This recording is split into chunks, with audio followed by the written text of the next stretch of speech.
Good evening, ladies and gentlemen. Good evening, great leaders and great scholars. Good evening to all the creators of knowledge. Thank you so much for joining us once again tonight. My name is Mazwe Majola. I'm from the Worldwide Institute of Leadership and Development. We are doing this because we do it every Wednesdays and every week. We are the community of leaders. We have these sessions or these master classes every Wednesdays as leaders and as scholars to sharpen ourselves, to encourage ourselves, to inspire ourselves and to empower ourselves. We gather together here to learn, to unlearn, and to relearn and to co-learn together. Because as we always say, leadership is a journey. Leadership is not a destination. Therefore, all leaders or all those who aspire to be leaders must constantly develop themselves. So that's why we meet here every Wednesdays to correct each other. And yes, and to learn from each other.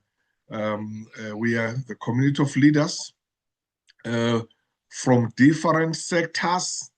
We have academics from different universities.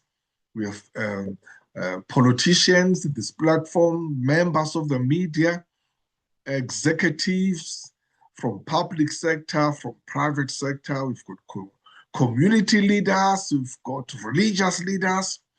We've got managers and professionals from all walks of life. As long as you're a leader, and as long as you want to be a leader, you belong here, because that is where we sharpen each other. Tonight we are discussing a very interesting topic for leaders. As we said, that we do these master classes indeed to sharpen one another and to develop and empower one another. Tonight we are discussing about the leadership technology of storytelling. Very, very important how leaders can use storytelling model to effectively to grow and to enhance their abilities and capabilities. Is there any value in storytelling? If there are any values, how can it assist us as leaders? And then someone will tell you that a story goes a long way if you're a public speaker or you're private or you're a leader. That's why in our addresses as public speakers and leaders, illustrations are very important. Those things that will stick to people. You know, people can forget anything, but at least in your speech, there is just that thing that will always remember. Something that will embellish and also will build on your speech. That is why tonight we've got an expert in this area who's going to assist us, who's going to take us through how best can we become storytellers or leaders that use storytellers, which is very important. My brother is Colin Skelton. He's as I'm saying, a storyteller specialist, a creativity facilitator, and also an entrepreneur. Colin, maybe as you start, maybe you can just tell us a little bit about yourself, what made you ready to take this journey of storytelling and teaching people and coaching people on storytelling. And again, welcome, my brother. Thank you so much for availing yourself in your busy schedule. This is the community of leaders. We are professionals. We just want to learn from each other as we always do. Over to you, sir. You can address us now. Thank you. Wonderful. Well, thank you so much, Professor Majola. Welcome to everyone, esteemed scholars and educators and colleagues. I'm really grateful that you came and gave your time to come and listen to this little discovery into storytelling. Well, I've been in storytelling game for well over 30 years. When I finished my undergrad in Durban University, my father had immigrated to America. And after my undergrad, I went to the States to visit him, and I met a Norwegian woman and ended up living in Norway for well over 12 years. And during my time there, I actually was immersing myself in anthropological forms of theatre and performance. I wasn't sure what I wanted to do, but I was in a way rebelling against my father, who always said business and marketing, business and marketing. And in my soul, I knew that my path was different. I knew I had a creative flair and a creative path, and it was sparked by taking drama as an extra major in my undergrad. And sure enough, when I discovered a form of theater, Russian theater and Asian theater, while I was abroad, I was hooked. And so my journey in storytelling started as a practitioner. And I spent many years exploring and immersing myself in these anthropological, exotic spaces in Asia. And when I returned to South Africa, which is almost 20 years ago now, my daughter's actually finishing her final matric exams in a week's time. She's finished school forever, which is incredible. It's a big threshold, a milestone for all of us.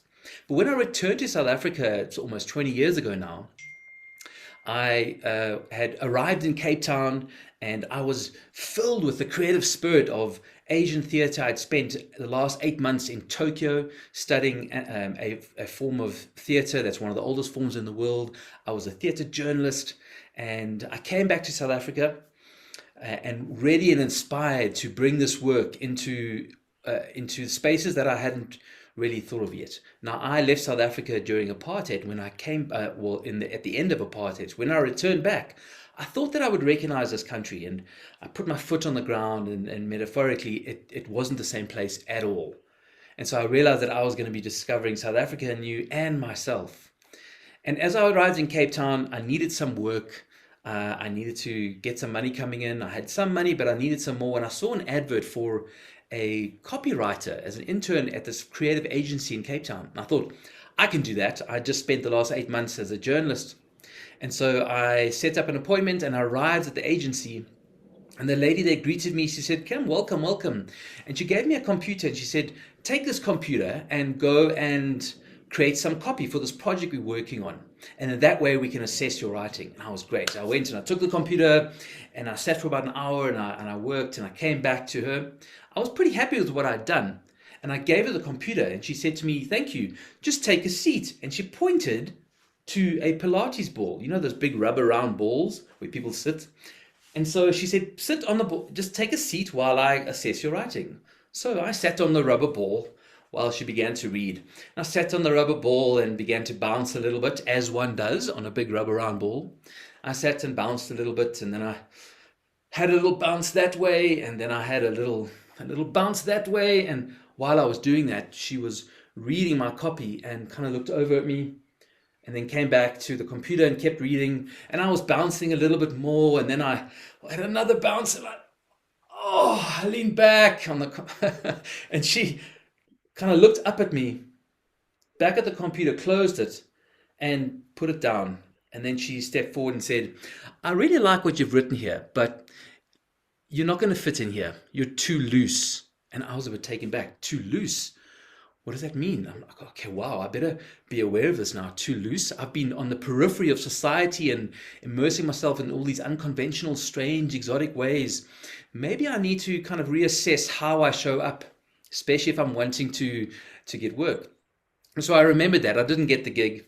3 weeks later, I had another opportunity to come up to Johannesburg and present myself again as a facilitator. And there were three directors of this company. And they said, "Great, just stand on the podium there and just present your content." And I was about to start, and the lady said, hold on, wait, we forgot something." And she ran away to the cupboard, and she came back with a box, and she unwrapped it, and it was a camera, a brand new video camera, and she unwrapped it, and her two colleagues were helping her, and they set it up on a tripod, and they were making sure that it was all lined up. And she said, "Great, we wanted to start recording these kinds of things, so please make sure that you stay within the frame." And I thought, okay, remember last 3 weeks ago, I kind of spilled out of the frame. So make sure that you don't do the same this time. And so I started presenting. Now, when you tell someone from the theater to stay within the frame and not use the space, that's a little bit uncomfortable. The intention is to always look at the space and use it. And so I stood and I began to present the content and keeping myself within the frame of the camera. And after the 10 minutes allocated, the one lady said, same thing. I really like what you said, but you didn't use the space very well. And I thought, okay, that's crazy. When I spill out of the lines, I don't get the gig. When I comply and stay within the frame, I don't get the gig either. And I realized that I would have to make a choice going forward. I'd have to find a way to be true to my own authentic expression, but in a way that didn't alienate me from opportunities. And one of the ways in which I've been able to do that is through storytelling. You know, when I was standing in line to register for my master's degree at Wits University on the last day of registration, and that was 18 years ago, a short time after these incidents, and I called my girlfriend and I said to her, look, I'm about to register on the last day of registration. If you knew you were pregnant, would you still encourage me to register? And she said, yes, you have to register. And so I registered for my master's in theatre, and that night she discovered that she was pregnant. We were waiting for a call from the doctor. And suddenly I went into this panic mode and I thought, oh my goodness, I'm going to be a starving artist. How do I monetize and commercialize the stuff I've been doing? And that's when I started a business with her and started my journey as an entrepreneur. And being a storyteller has been something I've always been passionate about bringing into organizational spaces. So as I began to understand how organizations worked, how companies operated, what the cultures are like, I began to look at how I could bring storytelling into these spaces for value and benefit for the people that are living there, working there, sorry. And so today I would like to, Professor Majola, I just want to get a quick check on time. How much time do I actually have so that I can honor that? I can see it's 6:15 already. 30 minutes is fine, Colin. Okay. Great. Yeah, just try. Yeah. Thank you, sir. Wonderful. So I'd like to know from all of you, just drop in the chat, please. Do you consider yourself to be a storyteller?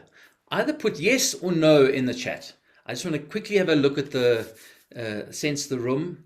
Do you consider yourself to be a storyteller? We've got a no, and Tombi says no. Chiduso says no. Okay.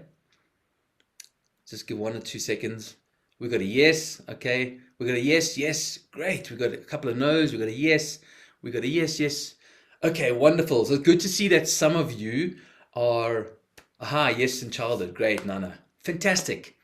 So that's amazing. And I'm really glad that you acknowledge that you are a storyteller. For those of you that said no, I really encourage you right now to change that no to a yes. Because the first essential element of becoming a storyteller, certainly a strategic storyteller in organizations, is to own your right as a storyteller. You've got to change that narrative that says, no, I'm not a storyteller. It can be, yes, but you ramble a lot. Okay, Lorato, that's great, no problem. Sometimes it's easier to edit and take away than to add on. So we'll cover that as well. So what I'd like to do today is to start by just giving you a little bit of an insight into, normally storytelling is from the perspective of the teller. I'd like to give you some insight into how storytelling works from the perspective of the listener. And in fact, listener and teller are always in a co-created process of creating the story and having this physiological effect that then enables and allows cooperation to carry forward and achieve our business goals. And in this digital age of automation and technological change, we become more and more distracted, and we start to lose that sense of our humanity. Now, storytelling is going to explode and become more and more important as a leadership tool. Every leader should be a storyteller. And I love this saying that whatever can be digitized will be, and whatever cannot will increase in value. And storytelling no AI is going to be able to, or technology can be able to replace the closeness of the living organism, the ability to stand in front of an audience and to speak. Of course, we're in the virtual space now, and that does not mean that we are not able to create connection, but storytelling and the ability to tell a story helps you humanize your message, helps you connect with your audience and influence them to take action, prescribed action that will enable and allow your common business goals. So I was in Ouro Tambo a few weeks ago, and I was about to board a flight, and I looked around and I counted how many people had their heads up, actually noticing the world around them. And out of about 60 people, I counted three. Sure, 5 minutes before I was one of those 60. But everyone else was scrolling, tapping, swiping, and refreshing, lost in a private universe of like tiny glowing screens. And I remember thinking, wow, we've never had more ways to communicate and never been less present. Here's a simple truth about the world we live in today. We have never before had more technology, right? More information, more data, more dashboards, more metrics, more communication tools, more alerts, notifications, pings, and messages, and yet we have never been more distracted. We live in a time of fractured attention, and we skim and we scroll and we react more than we can reflect. And storytelling is an antidote for this situation. People in organizations often tell me a similar thing. They say, we're drowning in information. There's just so much going on, but we're starving for meaning and connection. Because data can inform us, but data cannot align us. Information can describe the world, but it cannot help us navigate it. Connectivity is everywhere, but genuine connection is increasingly rare. And this is why storytelling matters, perhaps now more than ever. Not as entertainment, not as performance, but as an antidote to fragmentation, as a humanizing technology.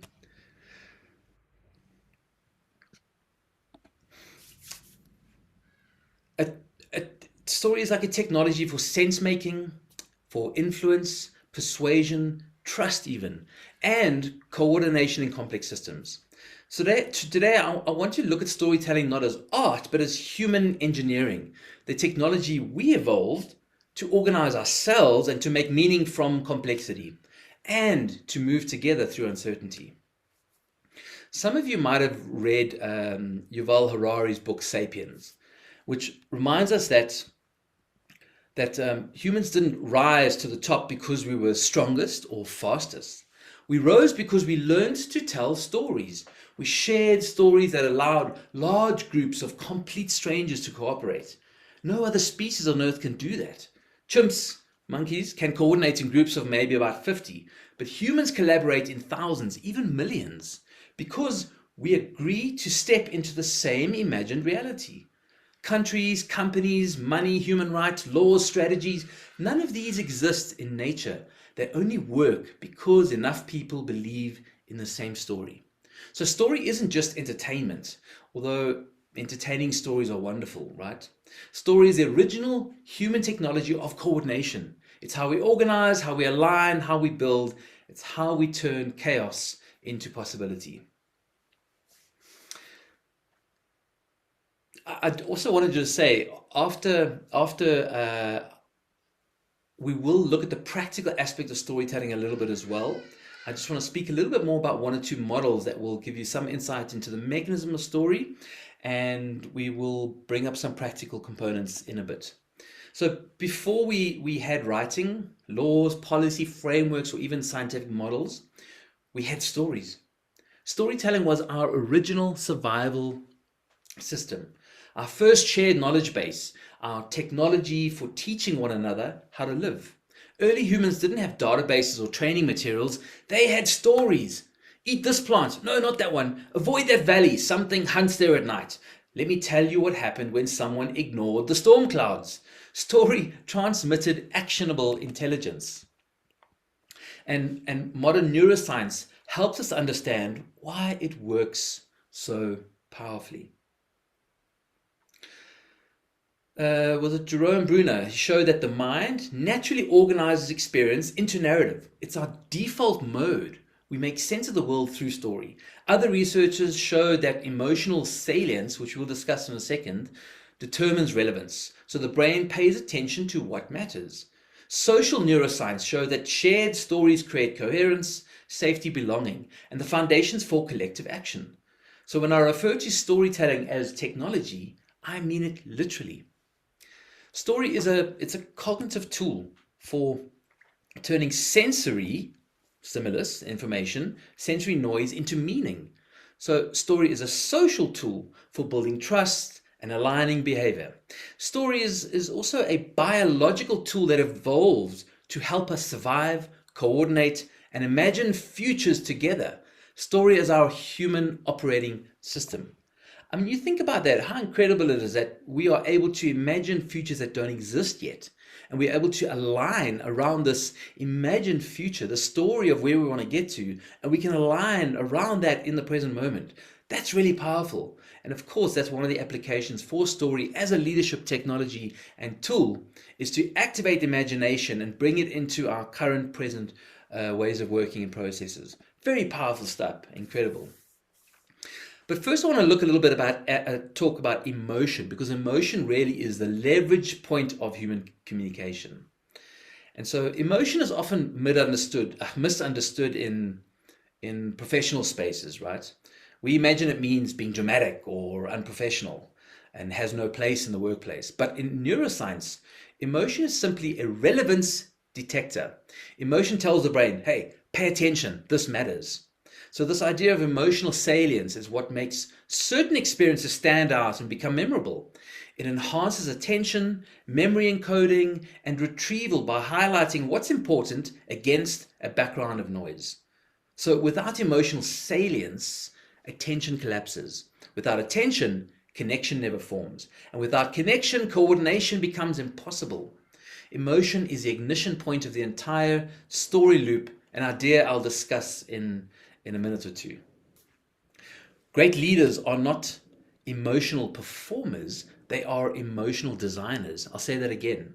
Great leaders are emotional designers, right? They know how to activate relevance. They know how to speak to what's at stake, how to highlight what matters. Emotion is not manipulation, it is meaning in motion. In storytelling, you have to make your audience care. So this is an example that probably a lot of you are familiar with already, but let's cite it here. And this is the example of Steve Jobs. And when he introduced the first iPod, if you remember, he didn't say, this machine, this contraption has 5 gigabytes of storage. All he said was, he held it up and said, this is 1,000 songs in your pocket. In 6 words, he activated emotional salience. He made the audience feel the relevance, not analyze it. Attention sharpened, connection formed, and that single line coordinated a shift. My goodness, a shift in how the world thought about music. Jobs wasn't performing emotion, he was designing emotional relevance, and that is the ignition point of the story loop. And so I just want to spend 5 minutes to speak to you about the story loop. This is an idea that's still percolating and growing.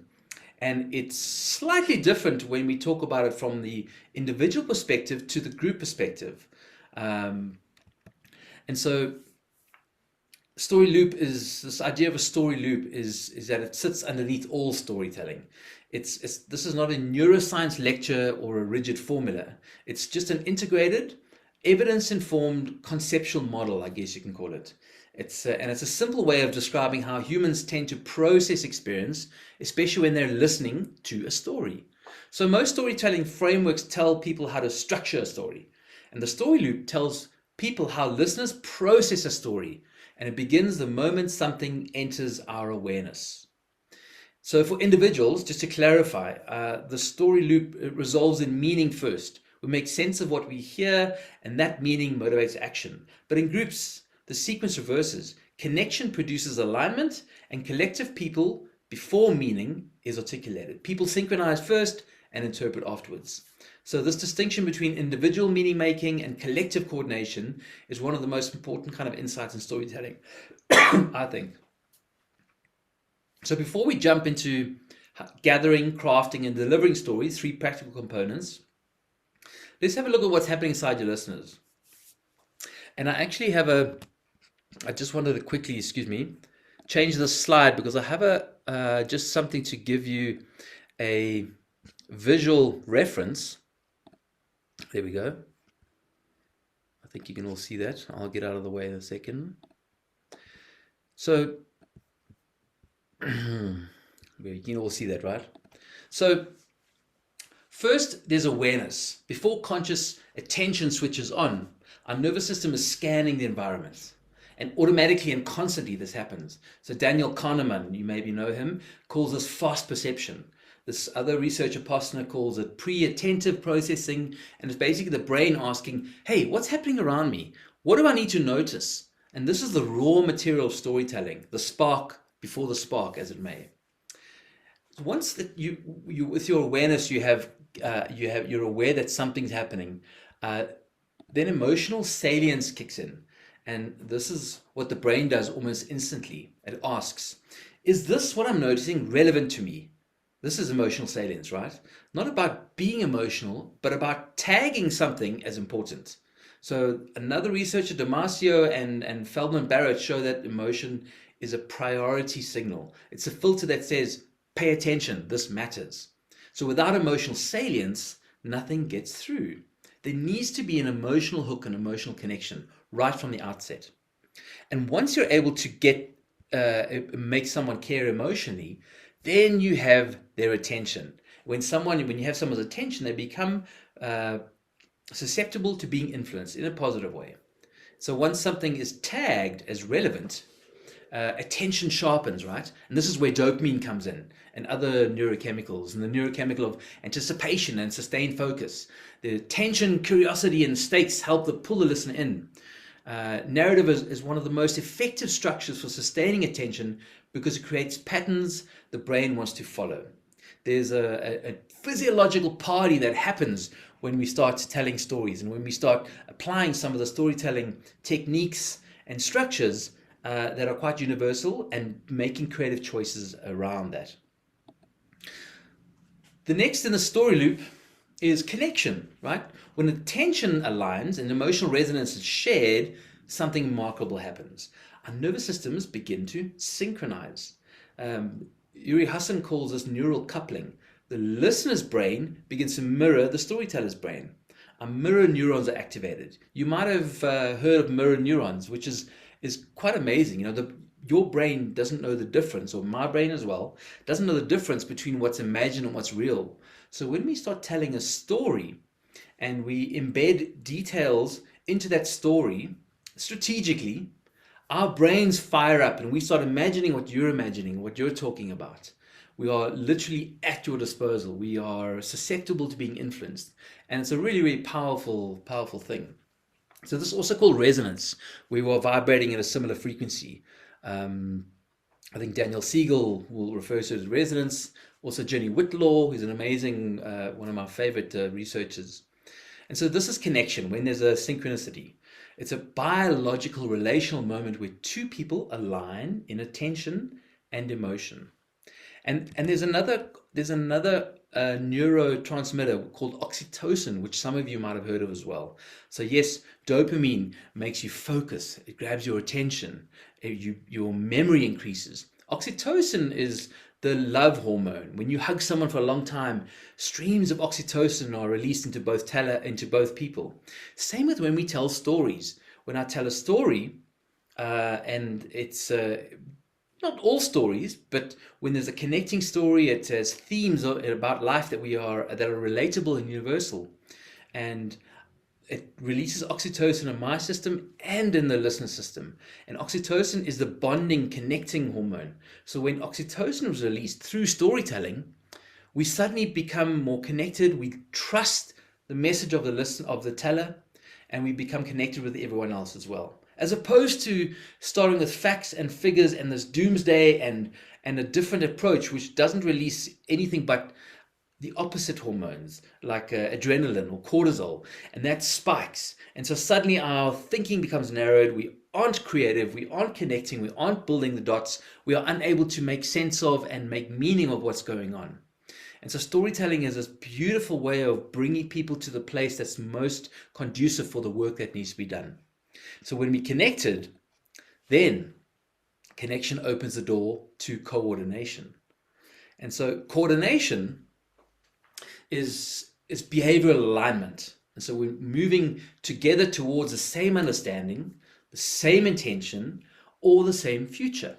Story is humanity's oldest tool for coordination because it organizes collective action without force, and it shapes shared priorities, shared interpretation, and shared purpose. And then finally, this is the piece where in individuals we make meaning and then we are led to action. But in groups and collective, we first coordinate, come together, may look at protests. And in that togetherness and that action together, we start to make meaning of the world. So it's possible. And by the way, none of these are in any linear sequence. They are merely just a synthesis of the dynamics at play in the storytelling process. And so finally, with the brain, it integrates experience into narrative, and meaning is like the interpretive layer, right? What does this mean for me? What does this mean for us? What does this shift? So meaning shapes identity, and then meaning shapes behavior. So meaning shapes what we notice next, and the loop then begins again because we are aware of a stimulus which leads to emotional salience. This matters to me. Leads to attention, where we are susceptible to being influenced, which leads to connection, where we are aligned physiologically and emotionally around something that matters to all of us. This leads to coordination, meaning, and then awareness again. Not a rigid sequence, but as a natural pattern of how humans engage with story and one another. So story is the only communication tool that activates the entire loop from perception to relevance to attention to trust to coordination, action to meaning. That's why story is not only decorative, it is not soft, it is not optional. Story is human technology, the operating system for thinking together. Let me just close this little story about a story loop in action with a moment we all recognize. Do you remember the Apollo 11 moon landing? So it's 1969, and people across the world are gathering around televisions, right? In living rooms, in schools, in bars, in city squares. No one had phones then, so they all had to kind of come to these screens, to televisions. They're staring at a grainy black and white image. Awareness. A strange figure appears on the screen. The picture wobbles and the audio crackles, but everyone notices the same thing. Something extraordinary is happening. Emotional salience. In an instant, the moment fills with meaning. There's hope, there's pride, danger, and possibility. You could feel the weight of it, even if you knew nothing about science. I mean, I wasn't there. Maybe some of you were, but I can only imagine what that must have been. Then people have attention. They're giving their attention, and the world goes silent. People lean in. Children stop fidgeting for a few seconds. Billions of people focus on one tiny screen. Connection. And then Armstrong lowers his foot into the moon's surface, and for a moment humanity synchronizes. Different cultures, languages, beliefs, one shared emotional state. This is neural coupling, right? The whole world was coupled, neurologically speaking, in that moment. Most of us would simply call it awe, like wow. Coordination and behavior shifts. Nations invest in science. The space race accelerates. Innovation surges. Children dream bigger dreams and meaning, and the moment becomes a lasting story. A story of courage, ingenuity, and possibility. A story that still shapes global imagination today. It planted an idea deep in our collective consciousness. We can do impossible things together. The moon landing wasn't an event. It was a meaning maker. The perfect example of the story loop unfolding across an entire planet. So I have a little dog, and my dog is sick and needs to take medication. And I struggled to give a little pill. You give it a little pull in the mouth, she spits it out. Put it in her food, eats around the food. And I put it in a little bit of biltong, still it eats around it. And I'm like, how do I give her this food, this medicine? And so a friend of mine told me, hey, what I do is I take peanut butter and I put the pill in the peanut butter and put it on the ground, and my dog laps it up. I thought, let me try that. And so I took the peanut butter and a pill in the peanut butter, put it on the ground, and sure enough, she came and ate it all up. And I want you to think of storytelling in the same way. The peanut butter is the story, the message and the purpose, the reason why you tell a particular story in an organizational space. That is the pill, right? So we don't strategize our stories when we meet our friends and our colleagues at a cafe or restaurant, unless you're that way inclined. I certainly don't. That's how we share information and meaning, and that's why it's important that everybody acknowledges they're storytellers. We sit and we tell stories, we share stories from our lives, we hear people telling stories, we're flowing constantly in stories. But the moment we then become strategic and say, hey, let's use storytelling as a leadership tool in organizational spaces, some of us are adept at that, some of us find that exhilarating and find it easy to adapt. A lot of us, though, struggle because now all of a sudden the spotlight's on you and you think, now I've got to stand in front of an audience and tell a story, but you've been doing it your whole life. But that's okay. So as soon as we are wanting to tell a story for a particular audience, it becomes strategic. And so there are ways in which, so I've been talking a lot about the why storytelling. I want to just go a little bit into the how storytelling so you get a sense of the flow. So I typically work with story telling in three buckets. I say that if you want to start your storytelling journey or continue on your journey, there's 3 areas of storytelling that you need to be adept at without fail. The first is story gathering, collecting stories. Second bucket is story crafting. Of course, we create and craft our stories for strategic intent. And then the third piece is the story delivery. When we actually stand and deliver a story, whether it's in Zoom, in front of an audience, and in different contexts and situations, because the shift from crafting a story and writing it down to actually standing and delivering and telling a story is quite big. And they're very different parts of this process. So first of all, story gathering. I always say, if you don't have stories to tell, you don't have stories to tell. A lot of people say, oh, I don't have a story to tell. Well, yeah, you've got to collect and gather your stories.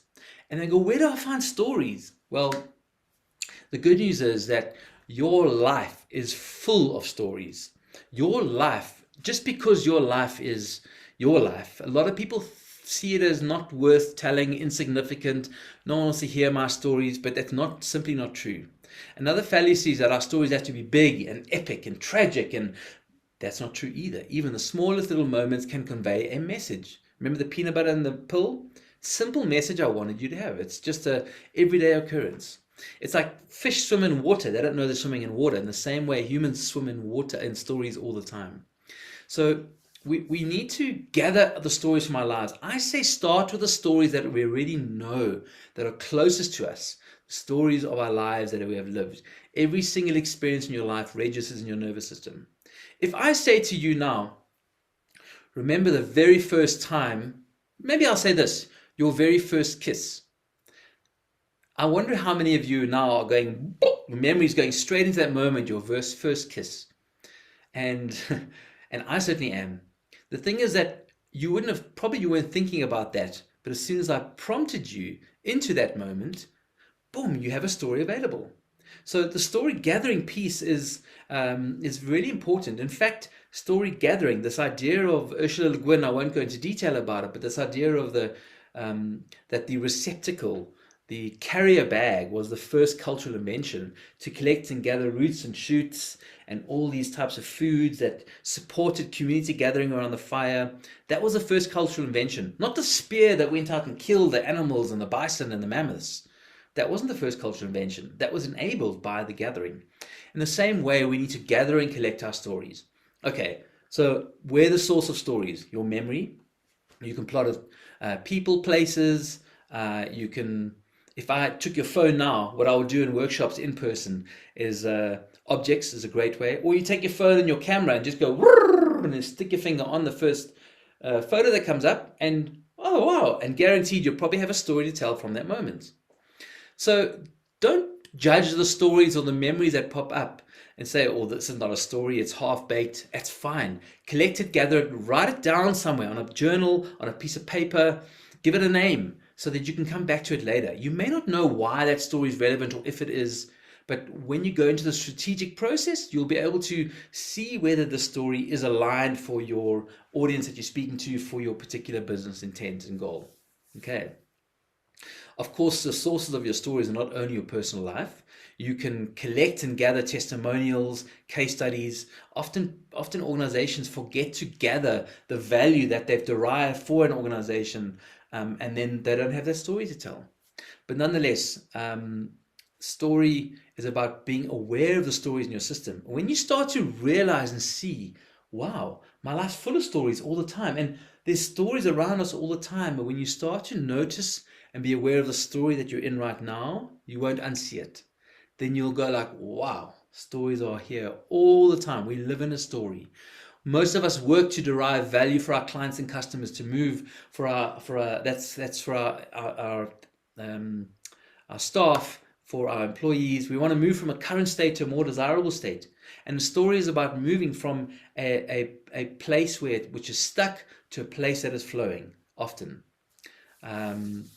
So story gathering is a really important piece. You always are gathering stories all the time. I hope that you get into that habit, and be aware of the stories that you hear when you're speaking to your friends and your colleagues, and also aware of yourself telling stories all the time as well.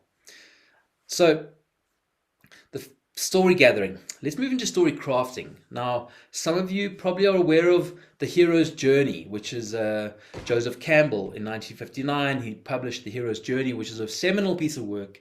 And basically, he looked at mythology from around the world and wanted to understand, why is it that mythology from around the world, where people weren't able to be connected, have a similar structure? What is it about the mythologies? And mythology essentially were stories that were told around the fireplace that got elevated, became an urban legend, they became elevated, and they transcended time. And he crystallized all of these story frameworks into The Hero's Journey, which is a 12-step process. I'm not going to go into that now. It is worth knowing, though, The Hero's Journey. And then from there, theorists and sociologists and storytellers started to crystallize that even further into a 7-step process, which Freytag talks about, Freytag's pyramid, and then even further into a 3-act structure. Aristotle was a Socrates who said stories have a beginning, a middle, and an end. And typically, that's what storytellers are. Stories are. They have a beginning, a middle, and an end. They have a structure and a process that flows. I want to talk about that now. So I will say this. There are a lot of storytellers will talk about story structure and give it their own name, their own interpretation. But essentially, this idea of crystallizing first a story have these components, and you need to build this into your story. A scene, where and when, the setup, conflict, resolution. What's happening, what's going on, who's here, who are the characters in the story. We want to be telling a story from the perspective of one or two individual human beings, not that whole group of people, right? Because we connect to an individual human being, not to a group of people. So you set it up, this is where we are, this is the context for change, but there's a problem, there's a tension, there's a challenge, something is getting in the way. And this sets in motion the story to move forward. Remember I said that this sets in motion, but emotion is the leverage point. So when there's a problem or challenge for your character, they're experiencing an emotional state that is not necessarily undesirable, but it's not where they want to be. And so this tension, emotional tension, sets in motion the story to move forward. And so we try to resolve and solve the problem.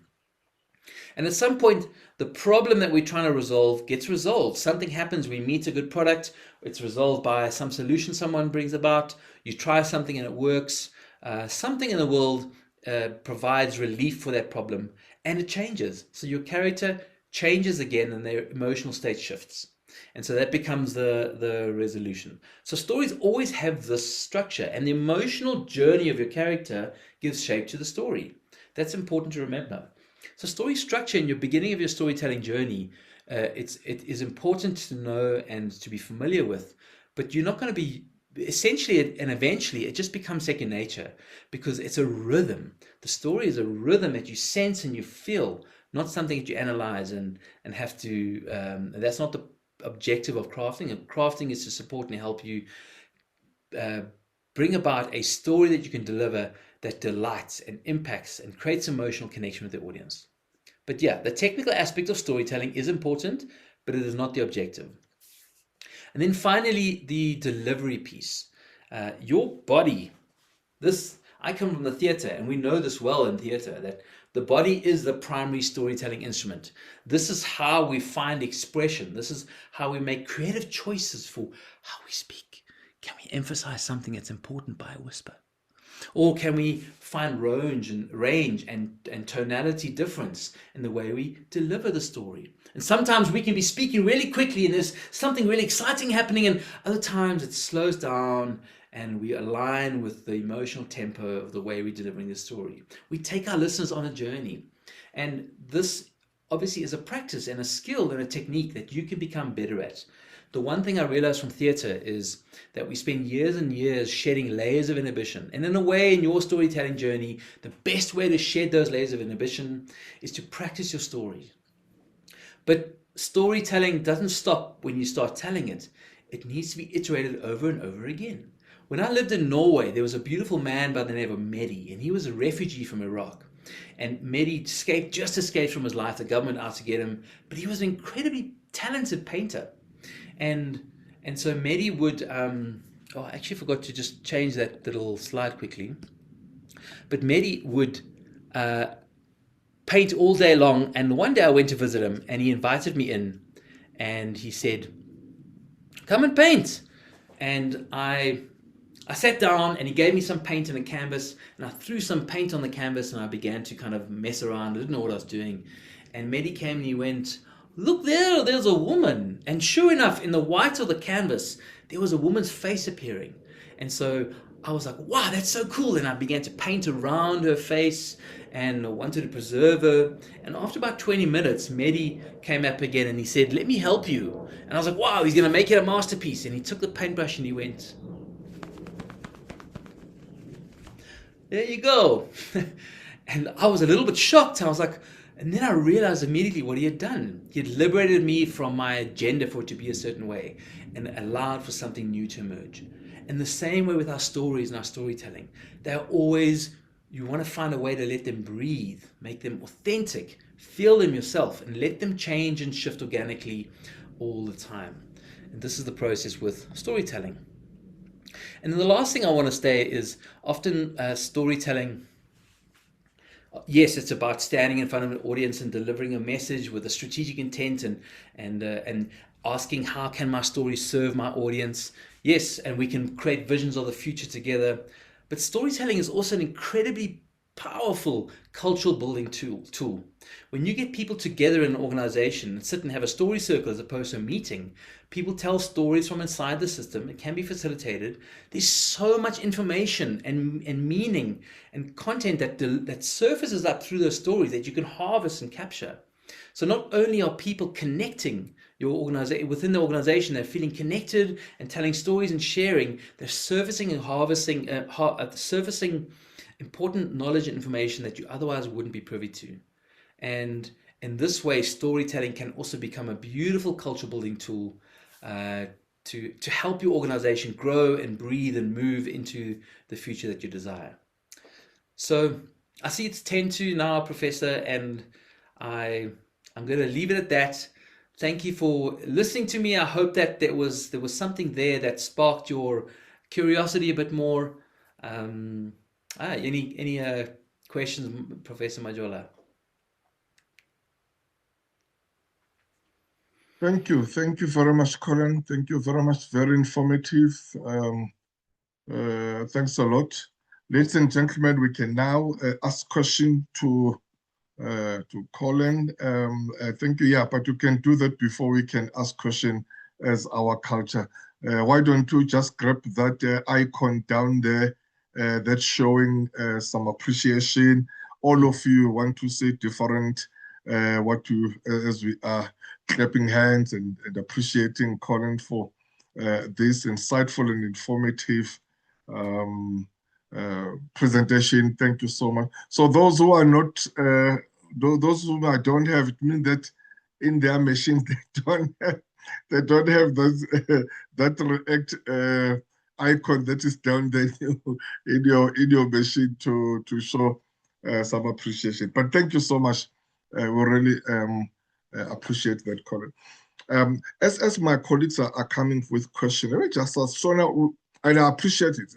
Thank you so much. Very, very, very, very informative. So now, in the context of leaders, we are dealing with leaders here. How important storytelling is in terms of relevance, timing, understanding your audience? Because you've got executives there. Can you imagine an executive is to do a presentation to the board or to the high structure, whatever? He's got 15 minutes or 12 or 20 minutes presentation that he must do. There should be some content there. There should be some facts. But indeed, he or she must not be boring. How to blend that. You quoted Aristotle. I think he talks about ethos, pathos, and logos in terms of really putting it together. Yep. And any some thought there because of course got to be relevant. The risk with storytelling is like jokes. You know, those speakers who always want to uh, to, to to make jokes before or even during their speeches that if the joke is not relevant to what we are saying, you may lose your audience altogether. Sure. And as they always say in public speaking, you lose them, it would be very difficult to regain them and to get them back. To Absolutely. you, Colin. Thank you, sir. Go ahead. Yeah, wonderful. Thanks, Professor Majola. It's a great question. I always say this: facts and figures speak to the head, story speaks to the heart. If you are going straight to the head, you're going to lose your audience straight away. You've got 9 or 10 seconds to capture your audience's attention. If you don't catch their attention, they're going to fall asleep. Remember, I said earlier, you want to make your audience care. And a story helps you create an emotional hook for your audience. Now, not just any story, the story that you're telling because you understand that that story is relevant for your audience because it carries a certain message. You've got to ask, what is the purpose of me telling a story to this audience? It's not a time filler. It's actually an important strategic part of your presentation, especially if you are presenting facts and figures, what I call evidence of truth. You've got the evidence of truth to show that we can make the future come true. Imagine if I, instead of saying, right, these are the facts and the figures, and this is how it all works, straight away in my brain, and I'm kicking off cortisol, adrenaline, and I'm like, oh, I'm not actually hearing anything you say. It's not memorable. But if I start with a story, and remember this, every single data point, behind every data point is a human story. Everything we do is about bringing delight and betterment and improving the world for our fellow human beings, if you think about it. So we're all in the game of stories and story building and storytelling. So there's a strategic process that you go through, like how this is what storytelling is: a human-centered approach to communication. What do I know about my audience? What do they care about? What do they need to hear? Maybe you're a leader speaking to an organization that is, and you know that people are misaligned around the vision of this business. You can paint a picture of like where we want to get to. Currently, these are the problems, but this is the evidence of truth. I know we can get there. Maybe you're speaking to your department and they're feeling unmotivated or they're feeling afraid or fearful. You tell a story from your life or a story that you know that speaks about how someone, a character in that story, overcame the fear. And in the same way, we can overcome the fear in our organization. So the stories that you tell always carry, the story you tell is called the premise, but you've got a design principle. The reason, the rationale for telling that particular story is the takeaway. This is how you enable and allow your audience to make meaning of the story. And so I hope that that kind of starts to answer that question a little bit, Professor Majola. Thank I you. think Thank you. It does. Oh, sorry. Finish your point, my I brother. will I will say I will say this. I find it really useful. One of the reasons why I start with the technology of story and bring a little bit of the science perspective is that regardless of what you think about storytelling, whether you believe or not, there is like hard evidence, scientific evidence to show why storytelling works, why it matters, and why it's an important and essential communication tool. So you might feel strange or uncomfortable or unfamiliar with now telling a story in front of an audience strategically, but don't confuse that with the efficacy of telling that story, right? A good story told badly is infinitely better than a bad story told well. And so you want to align your delivery competency with the story itself. Thank you. Thank you, sir. Thank you very much. Much appreciated. I've got um, a handy there from Sis Oyanda. Yes. Um, uh, and, uh, uh, and I saw a question there from Professor Zide. My professor, I don't know if you are able to express yourself wherever you are. I can take you after Uyanda, otherwise we can read uh, your your question. Sis Uyanda, first, over to you.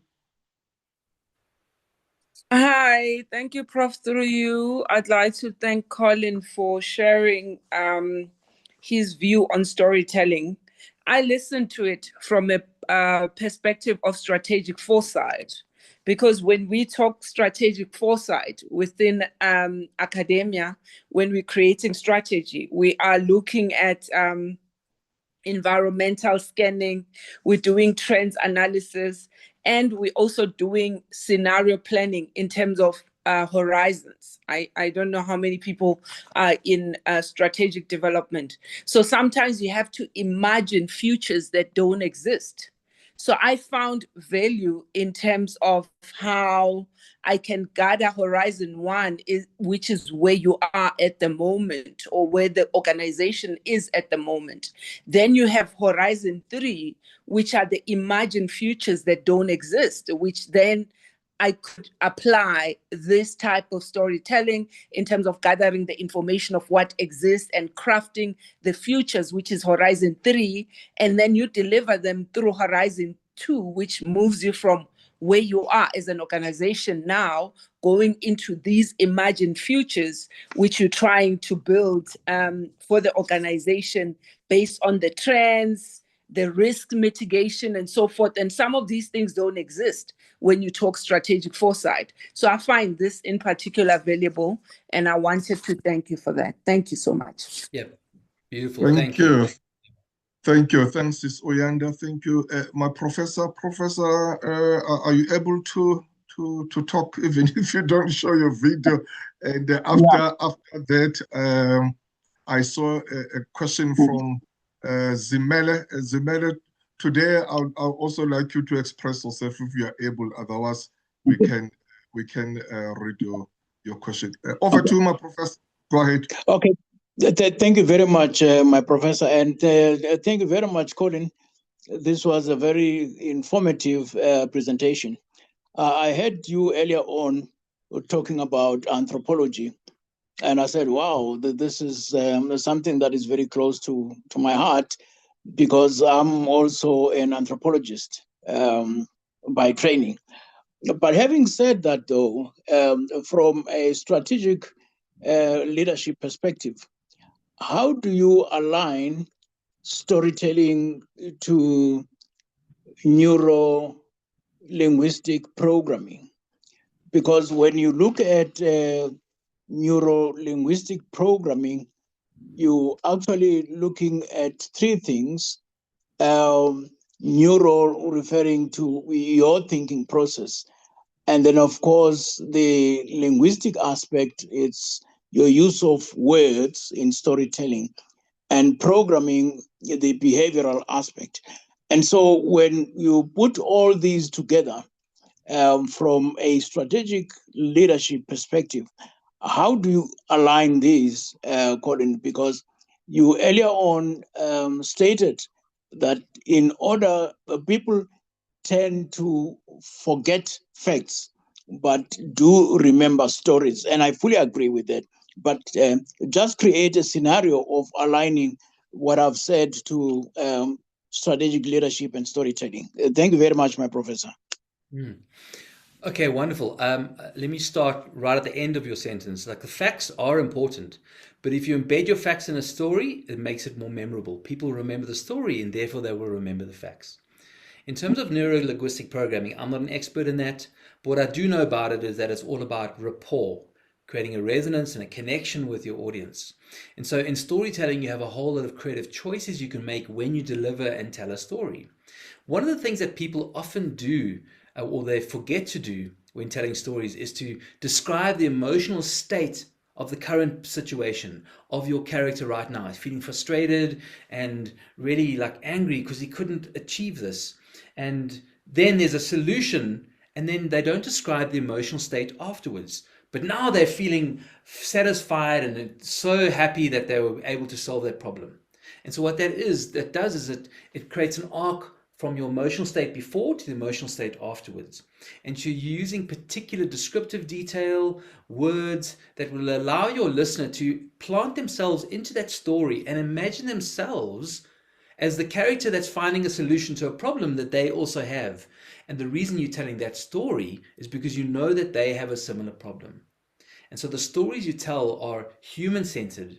It's about humanizing your message, but it also is relevant for your audience. And that's part of the strategic goal, is to tell stories that you know your audience will care about, tell them in a way that you know is appropriate, because obviously, if you're speaking to a bunch of stakeholders, executives, it's very different to speak if you're speaking to your team. And so you have all these, again, strategic choices in how you deliver that story. So you might have 2 or 3 different variations of the story. I think that's, given the time, I hope that it addresses your question in some way. Thank you very much, Colin. Thank you. Zimele, are you able to express yourself, or would you like us to read your question? Over to you, my brother, if you're okay with it. You can talk.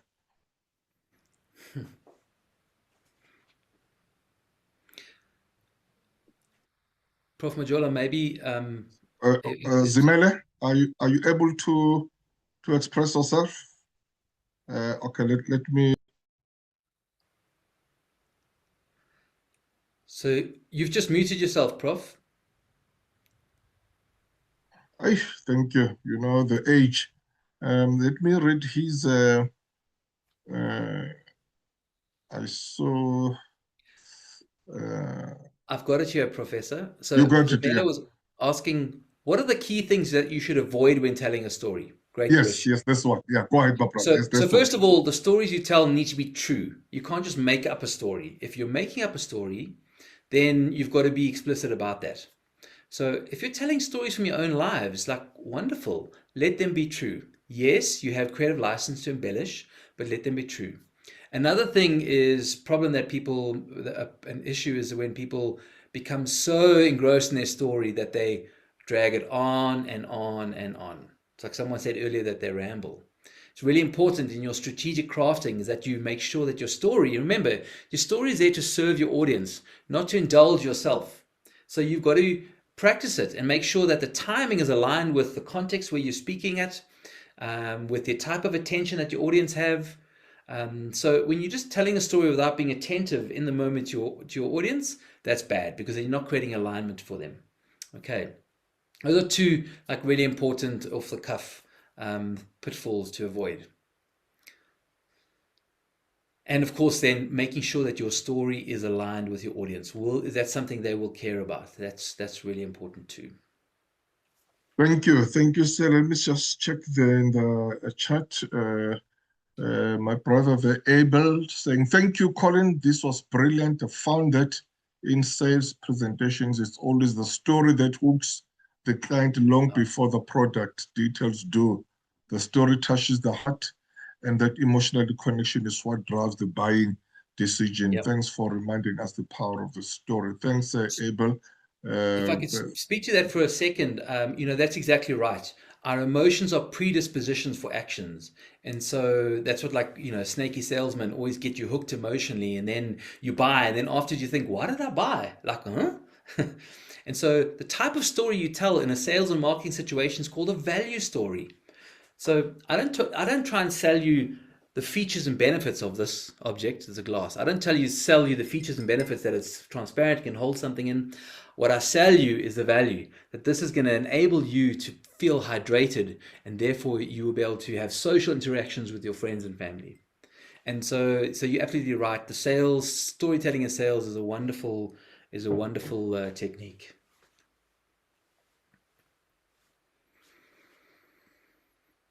Thank you, Colin. I just before we close, and before I ask you to give us your parting shots, I think storytelling is a very powerful tool, as you are saying. It's very, very important. But I would really like us to remember that as much as storytelling is important, but let's not overlook the content of what the speech is all about. Yes, as you're saying, that the storytelling touches the heart, and the facts and the figures and the content touches the head. I'd like us that maybe just encourage that to create that balance. That at the end of the day, leave the story. Someone will remember it 3 months, 6 months, but at the same time, someone will learn something out of your speech. There should be something that, if it's just only a story that so and so did this and did this and this and this and this, but nothing that was really presented there in terms of learning and what exactly are you building that story. Because I think it's a matter of amplifying what you are saying, like as we said, like illustration. You're amplifying so that the person will have something to remember, the crux or the core of what you're saying. It must stay in your head and in your heart. So I think maybe that we must just create that balance. But also, what is your view about self-story in terms of you're a speaker and it's all about you? Whenever you make illustration, you're talking about the story. You're just telling people, yes, it might be advantageous because you are telling people about you, and maybe they can relate to you that, oh, by the way, if he or she experienced this, that is why he's where he is now. But how do you balance that also about giving other stories of other people, like what you've done now about Steve Jobs, so that not each and every time we are listening to you are coming to speak to us, it's about you and yourself. I'm not saying that is bad, but I'm just saying in terms of to balance it so that Yes. we are able to capture different people. If you can just answer that, my brother, and then also you give us your closing remarks, and then we close the session after that. Thank you, sir. Over to you. Yeah, beautiful. Thank you. So in my trainings, often people are afraid to tell stories from their own lives, and they'll try and find stories from outside, external. If you're telling a story from your own life, again, you have to ask, like, why am I telling this story? Is it going to serve this audience? Are they going to be able to relate to it and place themselves in the story so that it actually becomes their story and not my story? So the story I'm telling is about me, and it's about a sequence of events that happened, but actually what it does is it's carrying a message that's relevant for that audience, and they go, oh yeah, that's me. So they're not listening to you, they're hearing something that's relevant for them. And Professor Majola, you're so right. Another thing that Zamela asked, what are the things that you should avoid in telling a story? Just telling a story for the sake of it, because it's all about me, and I, is going to alienate your audience completely. So I will say to close that storytelling is a skill that you can learn. Professor Majola, is it okay if I put some contact details up? So at the moment, actually next week, I'm running a storytelling training. It's a 4-hour reflection story immersion where we're just there's no lectures and no presentations. We just go diving into storytelling and learn about storytelling by storytelling and create a safe space for people to really activate. And this will take you to my a post about that training on LinkedIn, and it'll also take you to my LinkedIn profile. And so you are welcome to contact me. And if that training is of interest to you, it is in Johannesburg. And of course, I'm available to connect with you in your organization or even privately in any way that you wish.